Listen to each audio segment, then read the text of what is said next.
AP and Telangana రెండు రాష్ట్రాలలో కూడా మీకు ఎలాంటి న్యూస్ అయినా 24 అవర్స్ కాదు 1 సెకండ్ లో మీ అందరి ముందు ఉండాలి అంటే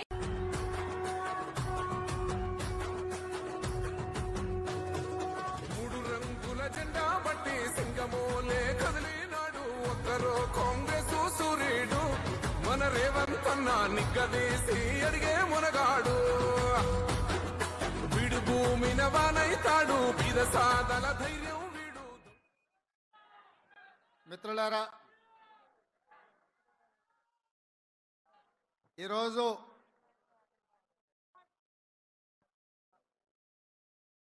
గాంధీ భవన్లో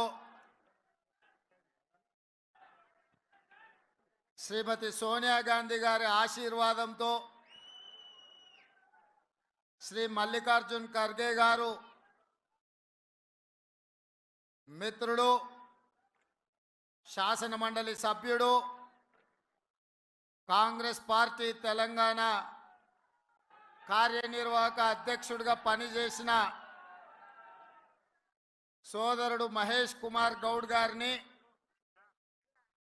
తెలంగాణ రాష్ట్ర కాంగ్రెస్ పార్టీ అధ్యక్షుడిగా రాహుల్ గాంధీ గారి మద్దతుతో నియమించి ఈరోజు వారు పదవి బాధ్యతలు చేపట్టి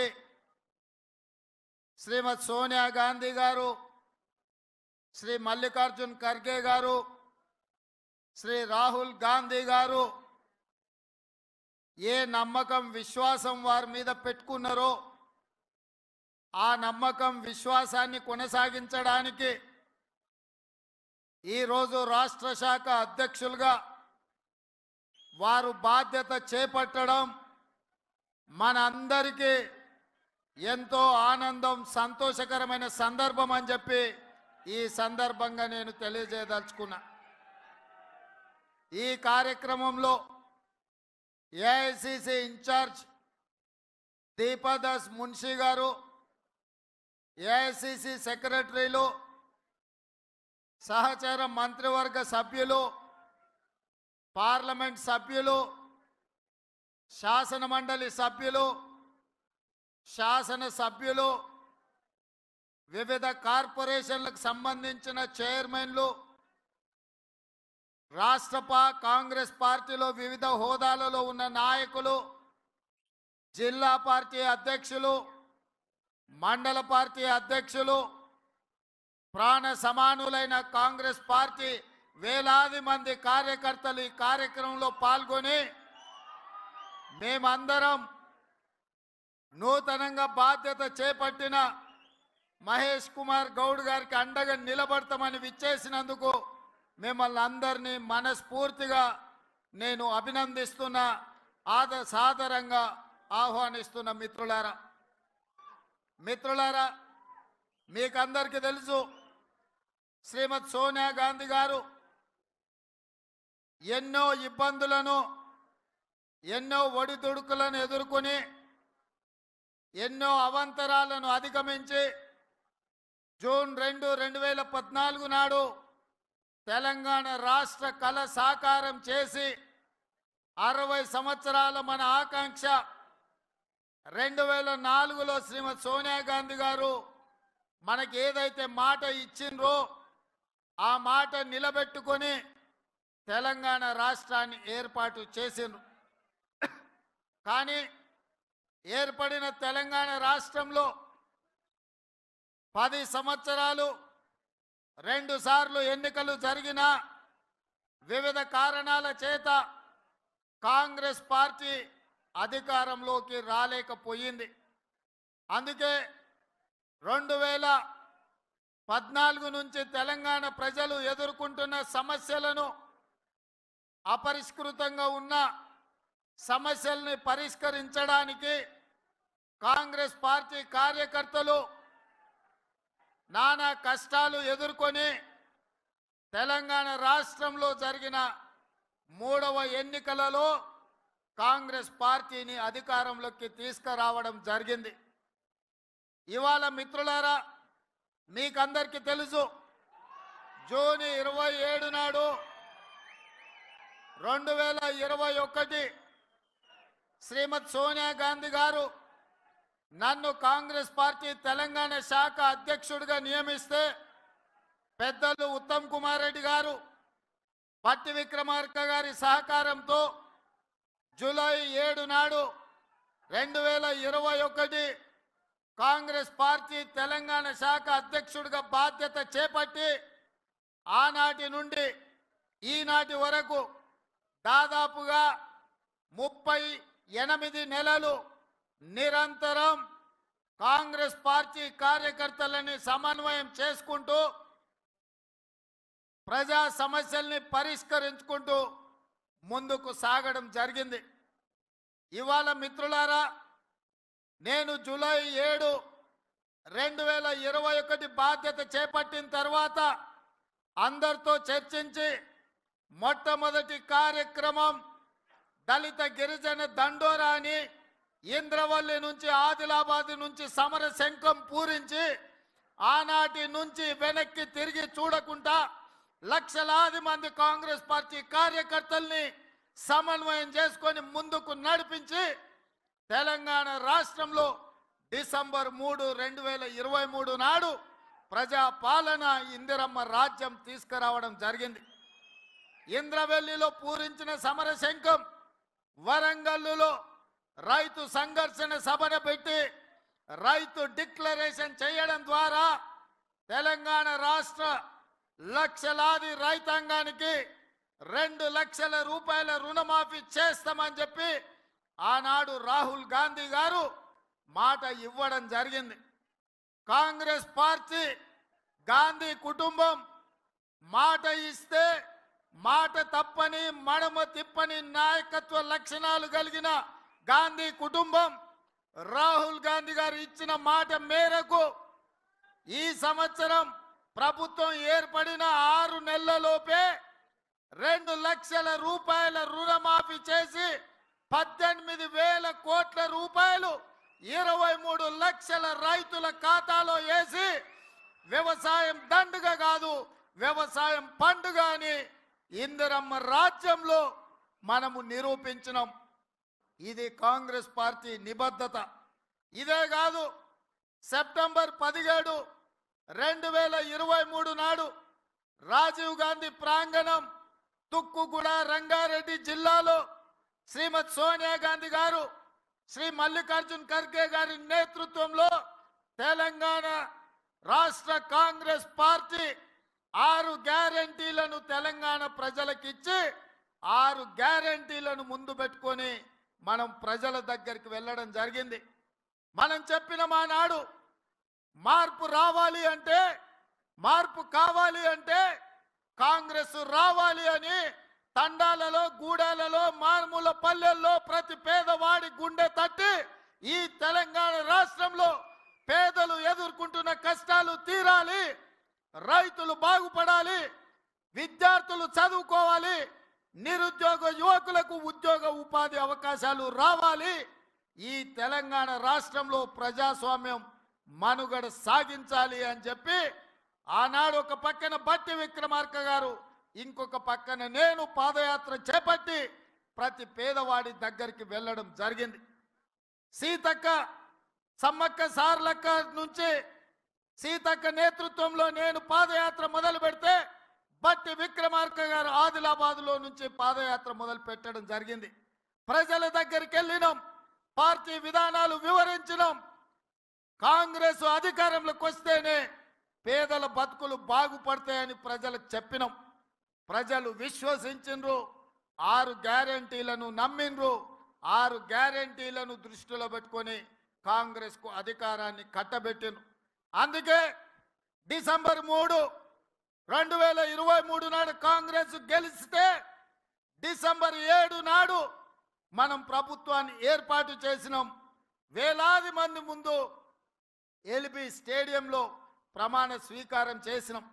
48 గంటలు కూడా ఆగకుండా శాసనసభ సమావేశాలను ఏర్పాటు చేసి మొదటి 2 గ్యారెంటీలను డిసెంబర్ 9, 2023 నాడే ఆడబిడ్డలకు ఆర్టీసీలో ఉచిత బస్సు ప్రయాణాన్ని అందిస్తామని ఇయాలటికి 85 కోట్ల మంది ఆడబిడ్డలు ఈ రోజు పొన్నం ప్రభాకర్ గారి నేతృత్వంలో ఉన్న రవాణా శాఖలో ఈ రోజు ఉచితంగా బస్సులలో ప్రయాణం చేస్తున్నారు. ఇదే కాదు, పేదవాడికి వైద్యం అందించాలి. సర్కారు దవాఖానకు పోతే మళ్ళీ వస్తాడో రాడో అనే అనుమానం ఉన్న రోజుల్లో యూపీఏ 1 శ్రీ వైఎస్ రాజశేఖర రెడ్డి గారి నేతృత్వంలో రాజీవ్ ఆరోగ్యశ్రీ 2 లక్షల రూపాయలు ఉచిత వైద్యాన్ని పేదోళ్ళకు అందించాలని ఆనాడు రాజీవ్ ఆరోగ్యశ్రీ పథకాన్ని మొదలు పెడితే చంద్రశేఖరరావు వచ్చిన తర్వాత కాంగ్రెస్ పార్టీకి పేరు వస్తుంది, రాజీవ్ గాంధీ పేరును పేదలు తలుచుకుంటారని కుట్రతోని రాజీవ్ ఆరోగ్యశ్రీని నీరు గార్చడం జరిగింది.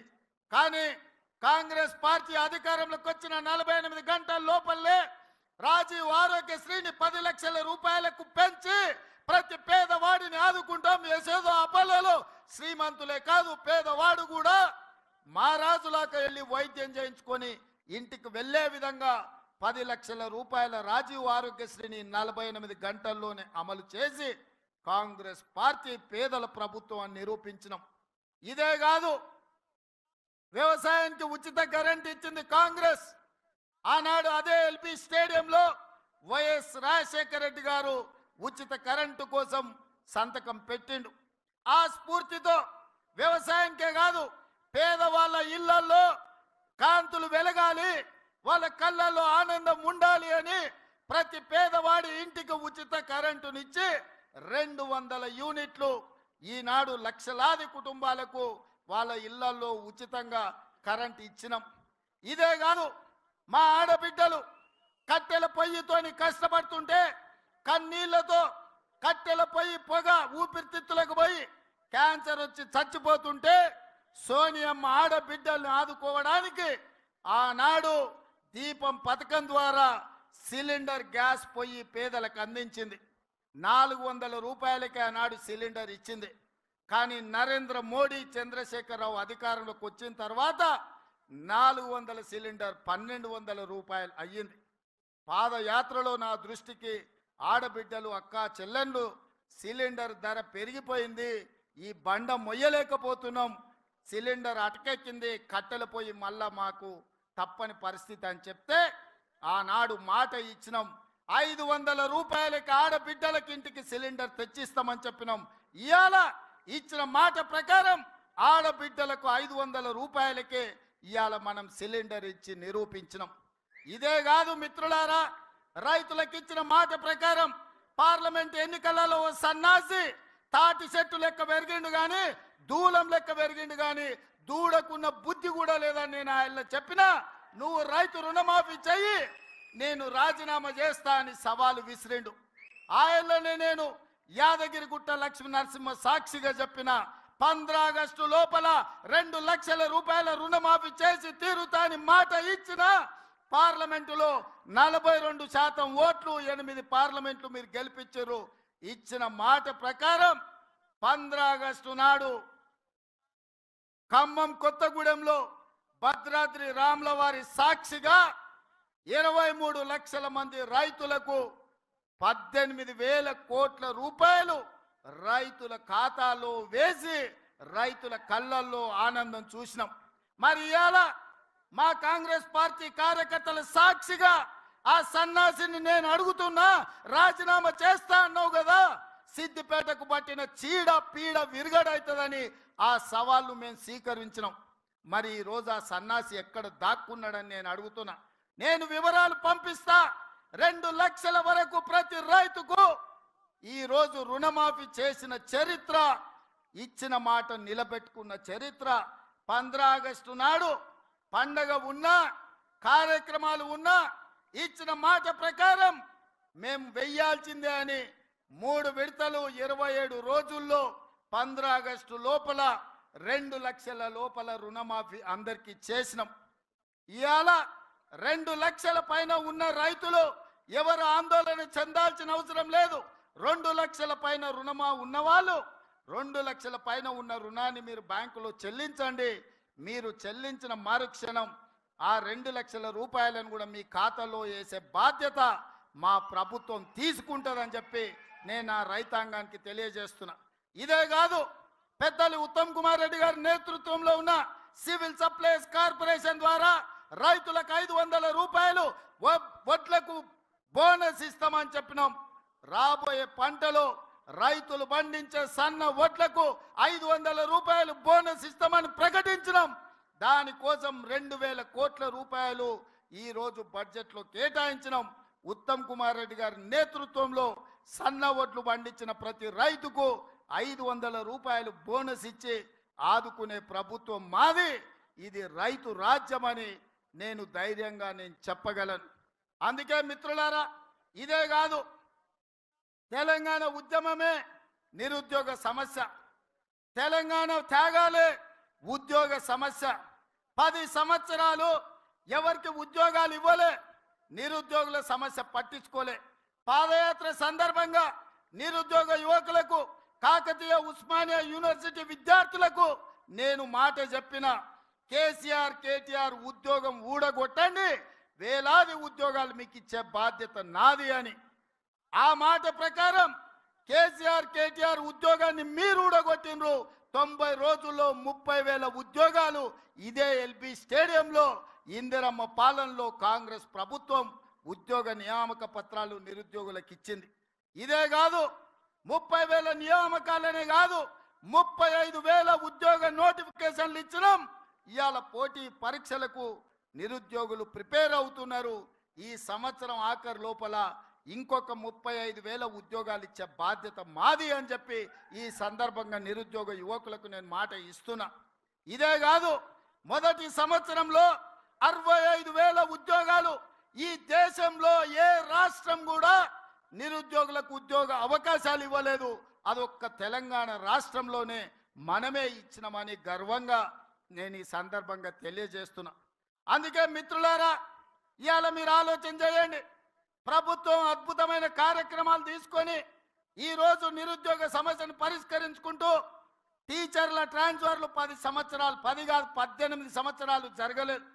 35,000 మంది టీచర్లను బదిలీ చేసి 19,000 మంది టీచర్లకు ప్రమోషన్లు ఇచ్చి వాళ్ళ సమస్యలు పరిష్కరించిన చరిత్ర కాంగ్రెస్ పార్టీది. పాఠశాలల్లో విద్యుత్తు లేక కంప్యూటర్లు ఇచ్చినా బిల్లులు కట్టక వాళ్ళు కంప్యూటర్లు వాడలే. అందుకే పాఠశాలల్లో ఉచిత విద్యుత్తునిచ్చి చదువుకునే విద్యార్థులను ఆదుకునే ప్రయత్నం చేసినాం.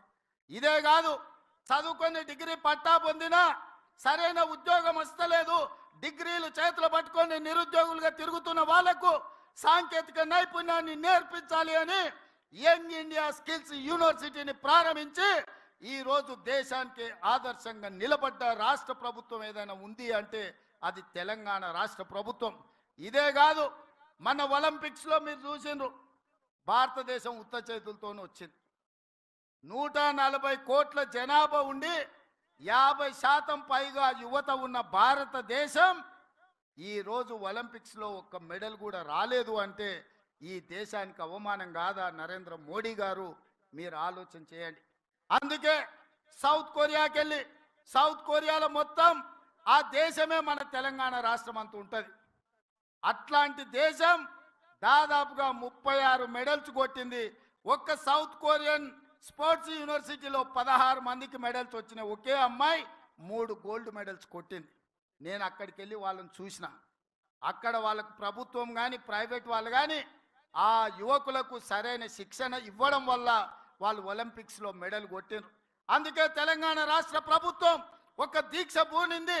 తెలంగాణలో ముఖ్యంగా sports university, young India sports university ప్రారంభించడం ద్వారా 2028లో ఈ దేశం తరఫున ఒలింపిక్స్ లో బంగారు పతకాన్ని సాధించే బాధ్యత తెలంగాణ తీసుకుంటది.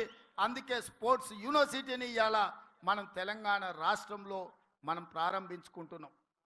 ఒక పక్కన ఇన్ని మంచి కార్యక్రమాలు తీసుకొని దేశానికి ఆదర్శంగా నిలబడే పనులను మనం చేపడుతుంటే, ఔటర్ రింగ్ రోడ్ ఆనాడు అంతర్జాతీయ ఎయిర్పోర్టును రాజశేఖర రెడ్డి గారు ఉన్నప్పుడు నిర్మిస్తే హైదరాబాదు నగరం అంతర్జాతీయ నగరంగా ప్రఖ్యాతి పొందింది. ఇవాళ రీజనల్ రింగ్ రోడ్ RRR కోసం కోమటిరెడ్డి వెంకటరెడ్డి గారు, నేను ప్రధానమంత్రిని, రవాణా శాఖ మంత్రిని, ప్రతి ఒక్కరిని కలిసి రీజనల్ రింగ్ రోడ్డు తీసుకొచ్చి ఈ నగరాన్ని విశ్వ నగరంగా మార్చడానికి ఈరోజు మేము ప్రయత్నం చేస్తున్నాం. తొందరలోనే మనకు రీజనల్ రింగ్ రోడ్డు రాబోతుంది. ఇదే కాదు, కులీ కుతుబ్ షాహీ నిజాం హైదరాబాద్ నగరాన్ని నిర్మిస్తే రెండవ నగరం సికింద్రాబాద్ను బ్రిటిషర్స్ నిజాం నిర్మించిండు. సైబరాబాద్ను చంద్రబాబు నాయుడు రాజశేఖర రెడ్డి నిర్మించిండు. మరి ఈనాడు ఈ ప్రభుత్వం కాంగ్రెస్ పార్టీ ఫోర్త్ సిటీని, ఫ్యూచర్ సిటీని ముచ్చర్లలో నిర్మించబోతుంది. ప్రపంచానికి ఆదర్శంగా ఉండే అధునాతనమైన నగరాన్ని నిర్మించే బాధ్యత మన ప్రభుత్వం తీసుకున్నది. మరి ఇన్ని కార్యక్రమాలను తీసుకున్నప్పుడు మిత్రులారా, ముఖ్యమంత్రిగా ఒకవైపు పనులను నిర్వహిస్తూనే పార్టీ కార్యక్రమాలను కూడా జోడెద్దుల్లాగా మనం ముందుకు తీసుకెళ్ళాలి. అందుకే ఈనాడు శ్రీమతి సోనియా గాంధీ ఖర్గే గారిని నేను కలిసి పార్టీ అధ్యక్షుడిగా పూర్తి సమయాన్ని ఇచ్చే నాయకుడిని నియమించండి, తద్వారా ప్రభుత్వం తీసుకుంటున్న నిర్ణయాలు, ప్రభుత్వం చేపడుతున్న సంక్షేమ కార్యక్రమాలు, ప్రభుత్వం చేస్తున్న అభివృద్ధిని గ్రామాలలో, తండాలలో, గూడాలలో, మారుమూల పల్లెల్లో తెలంగాణ రాష్ట్రంలో ఉండే 4 కోట్ల ప్రజలకే కాదు, ఈ దేశంలో ఉండే 140 కోట్ల ప్రజలకు ఒక ఆదర్శ రాష్ట్రంగా తెలంగాణను తీర్చిదిద్దాలి అంటే పూర్తి సమయాన్ని కేటాయించే రాష్ట్ర అధ్యక్షుడు ఉండాలి, క్రియాశీలకంగా పనిచేయాలి, కార్యకర్తలతో సమన్వయం చేసుకునే వాడిని వెయ్యండి అని చెప్పి అధిష్టానానికి మేము అందరం చెప్పినాం. అన్ని రకాలుగా ఆలోచన చేసి బలహీన వర్గాలకు సముచితమైన స్థానం ఇవ్వాలి. 3 సంవత్సరాల కార్యనిర్వాహక అధ్యక్షుడిగా ఎల్లవేళల గాంధీ భవన్లో కార్యకర్తలకు అండగా నిలబడి ప్రతి వాడికి విశ్వాసం కల్పించి ఈనాడు కాంగ్రెస్ అధికారంలో రావడానికి తనదైన పాత్ర పోషించిన మహేష్ గౌడ్ని ఇవాళ సోనియా గాంధీ గారు, ఖర్గే గారు రాష్ట్ర పార్టీ అధ్యక్షుడిగా నియమించిండు. ఇవాళ ప్రభుత్వం చేసే ఎంత గొప్ప కార్యక్రమం అయినా పార్టీ నాయకత్వం ప్రజలకు తీసుకుపోయినప్పుడే దానికి ప్రయోజనం ఉంటుంది. మన్నటి గెలుపు సెమీఫైనల్సే. 2023 తెలంగాణలో రాష్ట్ర ప్రభుత్వాన్ని ఏర్పాటు చేయడం అంటే నేను పిసిసి అధ్యక్షుడిగా ముందుకు నడిపించింది, సిఎల్పిగా బట్టి విక్రమార్క గారు నడిపించి గెలిపించింది సెమీఫైనల్స్ మాత్రమే అని నేను చెప్పదలుచుకున్నా. వాస్తవంగా ఫైనల్స్ 2029లో ఉన్నాయి. ఢిల్లీ ఎర్రకోట మీద మువ్వన్నెల జెండా ఎగిరేసినప్పుడే, నరేంద్ర మోడీని ఓడించి రాహుల్ గాంధీని దేశానికి ప్రధానమంత్రిని చేసినప్పుడే ఈ దేశంలో మనం ఫైనల్స్ గెలిచినట్టు మిత్రులారా. అందుకే మిత్రులారా, 94 నుంచి 2004 వరకు 2 సార్లు టీడీపీ గెలిచింది. 2004 నుంచి 2014 వరకు 2 సార్లు కాంగ్రెస్ గెలిచింది. 2014 నుంచి మొన్నటి ఎన్నికల వరకు టిఆర్ఎస్ 2 సార్లు గెలిచింది. ఇప్పుడు నేను మీ ముందు గర్వంగా సగర్వంగా చెప్పదలుచుకున్న 10 సంవత్సరాలు నిరంతరాయంగా ఈ రాష్ట్రంలో కాంగ్రెస్ అధికారంలో ఉంటుంది. 2029 పార్లమెంటు ఎన్నికల్లో తెలంగాణ రాష్ట్రం నుంచి 15 పార్లమెంట్లు గెలిపించి రాహుల్ గాంధీని ప్రధానమంత్రిని చేసినప్పుడే మనం ఫైనల్స్ గెలిచినట్టు. అప్పటి వరకు ఎవరు విశ్రమించొద్దు, ఎవరు సెలవు తీసుకోవద్దు, ఎవరు నిరాశ చెందొద్దు, మనందరం సమన్వయం చేసుకోవాలి. ఇంత ఫైనల్స్కి వెళ్ళే సందర్భంలో మహేష్ గౌడ్ గారి భుజ స్కంధాల మీద మల్లికార్జున్ ఖర్గే గారు, కేసీ వేణుగోపాల్ గారు ఇవాళ కీలకమైన బాధ్యత పెట్టిండ్రు. నాకు సంపూర్ణమైన విశ్వాసం ఉంది మిత్రుడి మీద.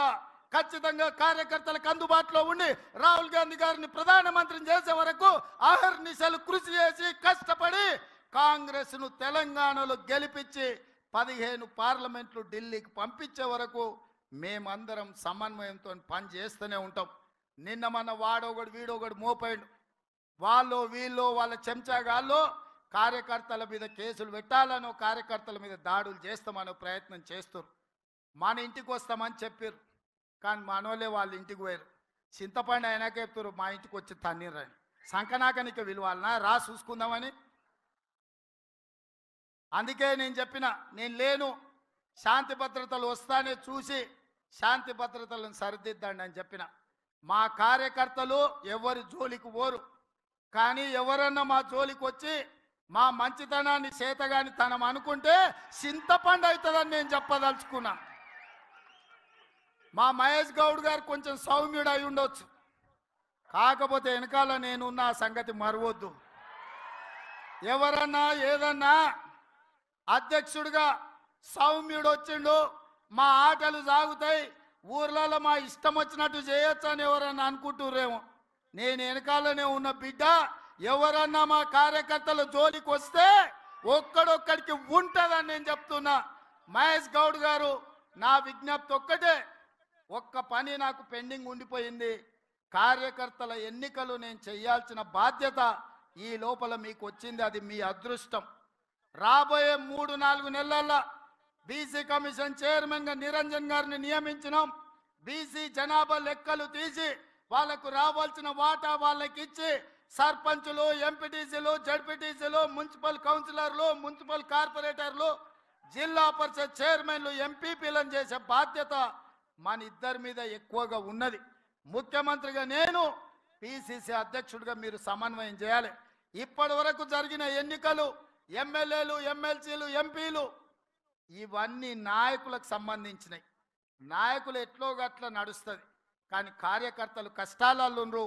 ఆ కార్యకర్తల్ని గెలిపించి వాళ్ళని సర్పంచులుగా చేయాల్సింది, ఎంపీటీసీలుగా గెలిపించాల్సింది, జడ్పీటీసీ, ఎంపీపీ, జిల్లా పరిషత్తులు చేయాల్సిన బాధ్యత మన మీద ఉన్నది. అన్నిటికంటే గురుతరమైన బాధ్యత, బరువైన బాధ్యత ఇదే. ఈ రోజు మీ భుజాల మీద అది ఉన్నది. అందరినీ సమన్వయం చేయండి. గ్రామ గ్రామాన కార్యకర్తలు జెండా మోచినోళ్లను అవసరమైతే ఊపిరైన వదిలిండ్రు, కానీ జెండాను వదలలేదు.